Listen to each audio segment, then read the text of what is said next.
नमस्कार दोस्तों, स्वागत करता हूं आप सभी लोगों का आप लोगों के अपने चैनल उत्तर पाठशाला में। दोस्तों, आज है 23 जनवरी और आज हम करने वाले हैं 23 जनवरी से रिलेटेड सभी इंपॉर्टेंट करंट अफेयर। तो दोस्तों, एक बार आप सभी लोग इस सेशन को अपने दोस्तों के साथ व्हाट्सएप में, फेसबुक में, टेलीग्राम में एक बार शेयर कर दीजिए दोस्तों, ताकि ज़्यादा से ज़्यादा लोग हमारे साथ जुड़ सकें। और अगर आप चैनल पर नए हैं तो चैनल को सब्सक्राइब कर दीजिए और बेल आइकन को जरूर प्रेस कीजिएगा दोस्तों। और दोस्तों, अगर आपको ये वीडियो पसंद आती है तो वीडियो को लाइक कीजिएगा दोस्तों। तो दोस्तों, सबसे पहले बात कर लेते हैं कल के करंट अफेयर क्विज में पूछे गए क्वेश्चन की। तो हमारी कल की करंट अफेयर क्विज का पहला क्वेश्चन था, रिपब्लिक डे परेड में शामिल होने वाली पहली महिला फाइटर कौन बनेंगी। तो जी हाँ दोस्तों, रिपब्लिक डे परेड 2021 में शामिल होने वाली पहली महिला फाइटर पायलट बनेंगी दोस्तों भावना कांत। अगला प्रश्न है दोस्तों, किसने इंडिया इनोवेशन इंडेक्स 2.0 को जारी किया है। तो जी हां दोस्तों, नीति आयोग ने इंडिया इनोवेशन इंडेक्स 2.0 को जारी किया है। अगला क्वेश्चन था दोस्तों, अमेरिका की पहली महिला उपराष्ट्रपति कौन है। इसका सही उत्तर है दोस्तों, भारतीय मूल की कमला हैरिस अमेरिका की पहली महिला उपराष्ट्रपति बनी है दोस्तों। चौथा प्रश्न है दोस्तों, हिमाचल प्रदेश के पहले ऑनलाइन युवा रेडियो स्टेशन का नाम, और इसका सही उत्तर है दोस्तों रेडियो हिल्स यंगिस्तान का दिल, जिसका उद्घाटन किया था दोस्तों हिमाचल प्रदेश के मुख्यमंत्री जयराम ठाकुर ने। और इस ऑनलाइन युवा रेडियो स्टेशन का नाम क्या रखा गया है दोस्तों, रेडियो हिल्स यंगिस्तान का दिल। और अंतिम प्रश्न जो हमने कल आपसे पूछा था वो है दोस्तों, सुंदरम फाइनेंस ने किसको एमडी के रूप में नामित किया है। तो इसका सही उत्तर है दोस्तों राजीव लोचन, जिसको सुंदरम फाइनेंस ने एमडी के रूप में नामित किया है दोस्तों। तो ये थे दोस्तों कल के करंट अफेयर्स क्विज के सवाल। अब बात कर लेते हैं आज के करंट अफेयर्स के बारे में। आज का पहला करंट अफेयर है, ग्लोबल रिस्क रिपोर्ट 2021 को दोस्तों जारी किया गया है। तो जी हां दोस्तों, वर्ल्ड इकोनॉमिक फोरम WEF ने ग्लोबल रिस्क रिपोर्ट 2021 के 16वें संस्करण को जारी कर लिया है दोस्तों। रिपोर्ट के निष्कर्ष वर्ल्ड इकोनॉमिक फोरम के विविध देशों के समुदायों के 650 से अधिक सदस्यों द्वारा किए गए वैश्विक जोखिम धारणा सर्वेक्षण GRPS पर आधारित है। रिपोर्ट एसके ग्रुप और ज्यूरिक इंश्योरेंस ग्रुप के साथ साझेदारी में स्ट्रेटेजिक पार्टनर्स मार्स मैक्लेनन के साथ तैयार की गई है दोस्तों। WEF के आगामी वर्चुअल दावोस एजेंडा को 25 से 29 जनवरी 2021 के बीच आयोजित करने से पहले यह रिपोर्ट जारी की गई है दोस्तों। और रिपोर्ट के प्रकाशन के पीछे मुख्य उद्देश्य संकट के समय में सरकार और अन्य अंतर्राष्ट्रीय समुदायों द्वारा बेहतर तैयारी को सक्षम करना है दोस्तों। अब बात कर लेते हैं दोस्तों वर्ल्ड इकोनॉमिक फोरम द्वारा जारी की गई ग्लोबल रिस्क रिपोर्ट 2021 के बारे में। तो दोस्तों, इसमें जो सबसे पहला जो सर्वेक्षण किया गया है वो किया गया है सर्वेक्षण के उत्तरदाताओं में लाइक्लीहुड यानी कि जो संभावनाएं हैं और इंपैक्ट यानी कि प्रभाव के आधार पर व्यक्तिगत वैश्विक जोखिमों का आकलन किया गया है दोस्तों। तो जी हां दोस्तों, लाइक्लीहुड द्वारा शीर्ष 3 जोखिमों जो अगले 10 वर्षों में होने की संभावना है दोस्तों, उसमें है दोस्तों कठोर मौसम, जलवायु कार्रवाई विफलता और मानव पर्यावरण क्षति। लाइक्लीहुड द्वारा शीर्ष 3 जोखिम जो अगले 10 सालों में होने वाले हैं वो उनकी संभावना जताई गई है दोस्तों। अगला है दोस्तों, इंपैक्ट द्वारा जो शीर्ष 3 जोखिम है जिनकी प्रभाव की मात्रा बढ़ने की उम्मीद है, तो वो है दोस्तों संक्रामक रोग, दूसरा है जलवायु क्रिया विफलता और तीसरा है दोस्तों सामूहिक विनाश के हथियार जो हैं उन्हें इंपैक्ट द्वारा शीर्ष 3 जोखिमों के लिए बताया गया है दोस्तों।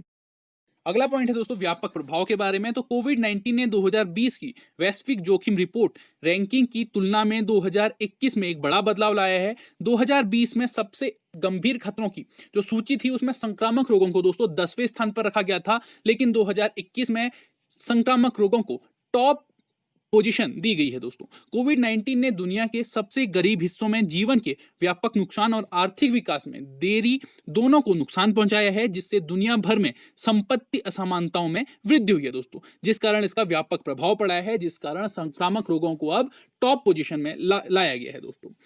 अगला जो इसमें पॉइंट दिया गया है दोस्तों वो दिया गया है कि जलवायु संबंधित चिंताएं इसमें जताई गई हैं दोस्तों। तो लॉकडाउन और इसके कारण प्रतिबंध की वजह से जो कार्बन उत्सर्जन में गिरावट आई थी दोस्तों, वो जैसे ही कोरोना के बाद जिंदगी और अर्थव्यवस्था पटरी पर लौटी, कार्बन उत्सर्जन एक बार फिर से बढ़ने लगेगा दोस्तों। और जो अगला पॉइंट इसमें बताया गया है दोस्तों वो है काउंटर जोखिमों के लिए प्रक्रिया, यानी कि आने वाले भविष्य में अगर कोविड-19 जैसी कोई महामारी या अन्य कोई भी जोखिम हमारे ऊपर आते हैं तो हम उसका काउंटर किस प्रकार से करेंगे वो इस रिपोर्ट में बताया गया है। रिपोर्ट में ग्लोबल कम्युनिटी से यह कहा गया है कि भविष्य में ग्लोबल रेजिलियंस को बढ़ावा देने के लिए कोविड-19 पर प्रतिक्रियाओं से सबक लिया जाए, ताकि हम आने वाली जो भविष्य के जोखिम है उनमें एकदम फ्लेक्सिबल हो सके और उनसे हम कम से कम हमें उससे जोखिम हो और हम उनको काउंटर कर सकें दोस्तों। अगली बात में कही गई है कि इसमें विश्लेषणात्मक रूपरेखा तैयार करना, स्पष्ट और सुसंगत संचार के माध्यम से साझेदारी और विश्वास बनाने के नए रूपों का निर्माण शामिल है दोस्तों। और जो ये रिपोर्ट है दोस्तों, जिसका नाम है द ग्लोबल रिस्क रिपोर्ट 2021, जिसका यह 16वां एडिशन है, वो जारी किसने किया है दोस्तों? वर्ल्ड इकोनॉमिक फोरम ने। अब बात करें वर्ल्ड इकोनॉमिक फोरम की, तो वर्ल्ड इकोनॉमिक फोरम 1971 में स्थापना जिसकी हुई थी दोस्तों, और इसका जो मुख्यालय है दोस्तों वो है कोलोग्री, स्विट्जरलैंड में। और जो इसके वर्तमान सीईओ हैं वो है दोस्तों क्लॉस एम श्वाब। अगला करंट अफेयर है दोस्तों, डीआरडीओ ने स्मार्ट एंटी एयरफील्ड वेपन का सफल उड़ान परीक्षण किया है दोस्तों। तो जी हां दोस्तों, रक्षा अनुसंधान एवं विकास संगठन यानी कि डीआरडीओ ने एक और उपलब्धि हासिल करते हुए स्वदेश में निर्मित स्मार्ट एंटी एयरफील्ड वेपन यानी कि SAAW का 21 जनवरी को उड़ीसा के तट पर सफल कैप्टिव एंड रिलेज उड़ान परीक्षण किया है दोस्तों। यह परीक्षण हिंदुस्तान एयरोनॉटिक्स लिमिटेड HAL के हॉक फर्स्ट विमान के जरिए किया गया है दोस्तों। इस स्मार्ट वेपन का HL में निर्माण भारतीय हॉक MK-132 विमान से सफलतापूर्वक प्रायोगिक परीक्षण किया गया है दोस्तों। और डीआरडीओ द्वारा अब तक किए गए सफल परीक्षणों की श्रृंखला में SAAW का यह परीक्षण 9वां परीक्षण था दोस्तों। और यह जो परीक्षण था एक टेक्स्ट बुक परीक्षण था जिसने अपने सभी लक्ष्य हासिल किए हैं दोस्तों। बालासोर स्थित अंतरिम परीक्षण अड्डे ITR पर स्थापित टेलीमेट्री और ट्रैकिंग प्रणाली ने इस मिशन के सभी दृश्यों को कैमरे में कैप्चर किया है दोस्तों। अब बात करें स्मार्ट एंटी एयरफील्ड वेपन के बारे में, तो स्मार्ट एंटी एयरफील्ड वेपन का डिजाइन और विकास डीआरडीओ के हैदराबाद स्थित रिसर्च सेंटर इमारत यानी कि RCI द्वारा स्वदेशी तौर पर किया गया है। यह 125 किलोग्राम वजन श्रेणी का स्मार्ट वेपन है जो कि स्थल पर शत्रु की एयरफील्ड संपत्तियों जैसे रडार, बंकर, टैक्सी ट्रैक और रनवे को 100 किलोमीटर की दूरी से निशाना बना सकता है दोस्तों। इसका जो उच्च सटीकता वाला निर्देशित बम भी इस श्रेणी की अन्य हथियार प्रणालियों की तुलना में कम वजन का है दोस्तों। और इस हथियार का इससे पहले भी जैगुआर विमान के जरिए एक सफल प्रायोगिक परीक्षण किया जा चुका है दोस्तों। अब जो ये स्मार्ट एंटी एयरफील्ड वेपन का डिजाइन और जो इसका विकास किया है वो किया है दोस्तों डीआरडीओ ने। अब बात करें डीआरडीओ यानी कि रक्षा अनुसंधान एवं विकास संगठन, जिसे अंग्रेजी में कहा जाता है defence research and development organisation, इसके बारे में, तो इसका गठन हुआ था दोस्तों 1958 में। और जो इसका मुख्यालय है दोस्तों वो नई दिल्ली में है और ये दोस्तों रक्षा मंत्रालय के अंदर आता है दोस्तों। अगला करंट अफेयर है, भारत फ्रांस अभ्यास डेजर्ट नाइट 21 का शुरुआत की गई है दोस्तों। तो जी हां दोस्तों, भारतीय वायुसेना और फ्रांसीसी वायुसेना और अंतरिक्ष बल राजस्थान के जोधपुर में एक द्विपक्षीय वायु अभ्यास जिसका नाम क्या है दोस्तों एक्स डेजर्ट नाइट 21 का आयोजन कर रहे हैं। यह अभ्यास दो वायुसेनाओं के बीच अनुबंध की श्रृंखलाओं में एक महत्वपूर्ण मील का पत्थर है। यह अद्वितीय है क्योंकि इसमें दोनों पक्षों द्वारा राफेल विमानों का क्षेत्रीकरण शामिल है और दो प्रीमियर एयरफोर्स के बीच बढ़ती अंतःक्रिया का ये संकेत दे रहा है दोस्तों। तो ये जो अभ्यास किया जा रहा है इसका नाम क्या है दोस्तों एक्स डेजर्ट नाइट 21, जो किस किस के बीच में किया जा रहा है? भारतीय वायुसेना और फ्रांस की वायुसेना के मध्य जो किया जा रहा है। बात करें फ्रांसीसी पक्ष की इस अभ्यास के बारे में, तो फ्रांसीसी पक्ष Rafale, Airbus A330 multi role tanker, परिवहन A400M सामरिक परिवहन विमान और लगभग 175 कर्मियों के साथ इस अभ्यास में भाग लेगा। और अभ्यास में भाग लेने वाले भारतीय वायुसेना के विमानों की अगर बात करें तो भारतीय वायुसेना के विमानों में अन्य विमानों में राफेल, मिराज 2000, सुखोई 30, MKI दोस्तों शामिल होंगे। अब जो ये अभ्यास है दोस्तों जिसका नाम है डेजर्ट नाइट 21, वो किया जा रहा है भारतीय वायुसेना और फ्रांस वायुसेना के बीच में। तो ये है दोस्तों मैप में फ्रांस, जिसकी राजधानी है दोस्तों पेरिस और वहां की राजभाषा है दोस्तों फ्रांसीसी। और अगर बात करें फ्रांस की मुद्रा की, तो फ्रांस की मुद्रा है दोस्तों यूरो और CFA फ्रैंक दोस्तों फ्रांस की मुद्रा है दोस्तों। और बात करें वहां के राष्ट्रपति के बारे में, तो वहां के राष्ट्रपति हैं एमानुएल मैक्रोन और वहां के प्रधानमंत्री हैं दोस्तों एडवर्ड फिलिप। अगला करंट अफेयर है, उत्तराखंड के मुख्यमंत्री ने उत्तराखंड के पहले बाल सुलभ पुलिस स्टेशन का उद्घाटन किया है दोस्तों। तो जी हां दोस्तों, उत्तराखंड के मुख्यमंत्री त्रिवेंद्र सिंह रावत ने उत्तराखंड के पहले बाल सुलभ पुलिस स्टेशन का उद्घाटन किया है दोस्तों, जिसका उद्देश्य अपराधों से जुड़े बच्चों को एक अनुकूल वातावरण प्रदान करना है दोस्तों। और दोस्तों उत्तराखंड की बाल संरक्षण समिति की सिफारिश पर 5 लाख रुपए की लागत से यह जो बाल सुलभ पुलिस स्टेशन है ये बनाया गया है दोस्तों। और जो ये पुलिस स्टेशन है ये बनाया गया है दोस्तों डालन वाला पुलिस स्टेशन में बाल सुलभ पुलिस इकाई की दोस्तों स्थापना की गई है दोस्तों। अब बात करें उत्तराखंड के बारे में तो उत्तराखंड का गठन दोस्तों 9 नवंबर 2000 को हुआ था, जिसकी राजधानी दोस्तों देहरादून है। अब बात करें यहाँ के मुख्यमंत्री के बारे में तो यहाँ के मुख्यमंत्री हैं त्रिवेंद्र सिंह रावत, जिन्होंने बाल सुलभ पुलिस स्टेशन का उद्घाटन किया है। और यहाँ के राज्यपाल हैं दोस्तों बेबी रानी मौर्य। अब बात करते हैं दोस्तों उत्तराखंड के नेशनल पार्क के बारे में। तो उत्तराखंड में 6 नेशनल पार्क हैं दोस्तों, जिसमें से पहला नेशनल पार्क है जिम कॉर्बेट नेशनल पार्क, जो कहाँ है दोस्तों, नैनीताल में है दोस्तों। और अगला जो नेशनल पार्क है वो है दोस्तों गोविंद राष्ट्रीय उद्यान। तो गोविंद राष्ट्रीय उद्यान है दोस्तों वो उत्तरकाशी जिले में है दोस्तों। और अगला राष्ट्रीय उद्यान है दोस्तों नंदा देवी राष्ट्रीय उद्यान, जो चमोली में है। उसके बाद फूलों की घाटी राष्ट्रीय उद्यान यानी कि वैली ऑफ फ्लावर्स, जो भी कहाँ है दोस्तों, चमोली में है। और 5वां जो राष्ट्रीय उद्यान है दोस्तों वो है राजाजी राष्ट्रीय उद्यान, जो कहाँ है दोस्तों, हरिद्वार में है। और दोस्तों जो अगला राष्ट्रीय उद्यान है वो है दोस्तों गंगोत्री राष्ट्रीय उद्यान, जो उत्तरकाशी जिले में है दोस्तों। तो ये थे दोस्तों 6 राष्ट्रीय उद्यान उत्तराखंड के। अब बात करते हैं अपने नेक्स्ट करंट अफेयर्स के बारे में। तो अगला करंट अफेयर है, कैबिनेट ने चेनाब नदी पर 850 मेगावाट की रतले परियोजना के लिए 5282 करोड़ रुपए की निवेश को मंजूरी दे दी है दोस्तों। तो जी हां दोस्तों, केंद्रीय मंत्रिमंडल ने जम्मू कश्मीर के किश्तवाड़ जिले के चेनाब नदी पर स्थित 850 मेगावाट की रतले पनबिजली परियोजना के लिए 5281.94 करोड़ रुपए के निवेश को अपनी मंजूरी दे दी है। केंद्र शासित प्रदेश में रणनीतिक रूप से महत्वपूर्ण पन बिजली परियोजनाओं के पुनर्गठन के लिए केंद्र की योजना के तहत इस परियोजना को कार्यान्वित किया जा रहा है दोस्तों। तो कैबिनेट ने चेनाब नदी पर 850 मेगावाट की रतले परियोजना के लिए 5282 करोड़ रुपए के निवेश को मंजूरी दी है दोस्तों।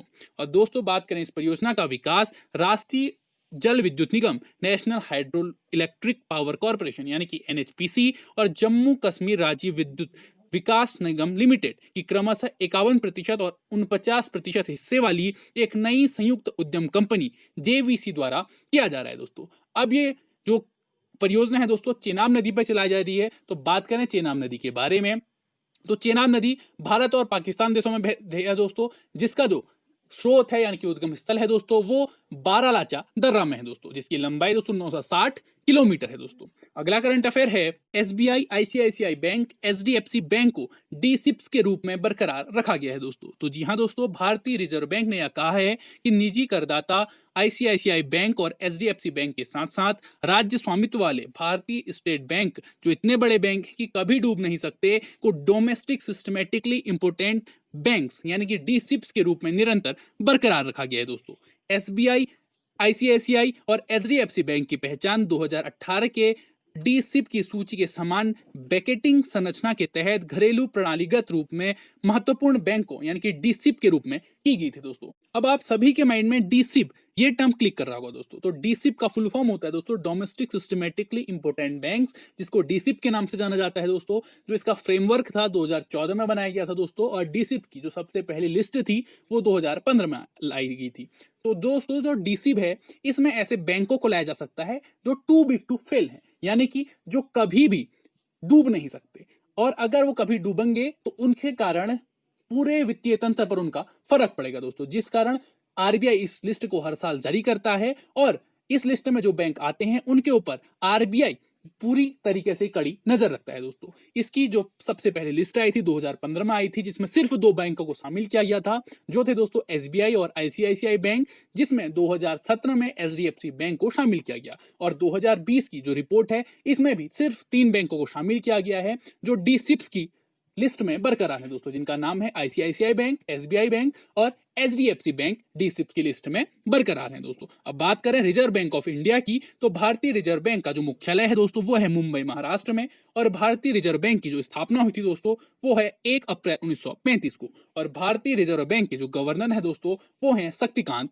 दास। अगला करंट अफेयर है, गुजरात ने ड्रैगन फ्रूट का नाम बदलकर कमलम रख दिया है दोस्तों। तो जी हां दोस्तों, गुजरात राज्य सरकार ने ड्रैगन फल को कमलम नाम दिया है, जिसके कारण इंटरनेट पर संस्कारी फ्रूट सब्जी नाम से इसकी बहुत सारी आलोचना की जा रही है। अगर गुजरात के मुख्यमंत्री के अनुसार इसकी बात करें तो जो यह फल है इसका जो आकार जो है ड्रैगन के जैसा नहीं है, जिस कारण से इसका नाम बदलकर कमलम रख दिया गया है। जो राज्य सरकार ने कमलम नामक फल को पेटेंट के लिए आवेदन किया है, इसकी घोषणा मुख्यमंत्री ने मुख्यमंत्री बागवानी विकास मिशन के शुभारंभ पर की थी। बागवानी विकास मिशन राज्य के अनुत्पादक क्षेत्र में बागवानी को बढ़ावा देने के लिए एक योजना है दोस्तों। अब ये जो ड्रैगन फ्रूट का नाम कमलम रखा है वो रखा है दोस्तों गुजरात में। अब बात करें दोस्तों गुजरात के बारे में, तो गुजरात की जो राजधानी है दोस्तों वो है गांधीनगर और गुजरात का सबसे बड़ा शहर है अहमदाबाद। बात करें यहाँ के राज्यपाल की, तो गुजरात के राज्यपाल हैं दोस्तों आचार्य देवव्रत और वहां के मुख्यमंत्री हैं दोस्तों विजय भाई रूपाणी, जिन्होंने ड्रैगन फ्रूट का नाम बदलकर कमलम रख दिया है दोस्तों। अब बात करें दोस्तों गुजरात के नेशनल पार्क की, तो गुजरात में दोस्तों 4 नेशनल पार्क हैं, जिसमें से पहला नेशनल पार्क है दोस्तों गिर फॉरेस्ट नेशनल पार्क जो गिर सोमनाथ जिले में स्थित है। अगला है दोस्तों ब्लैक बक नेशनल पार्क जो भावनगर में स्थित है दोस्तों।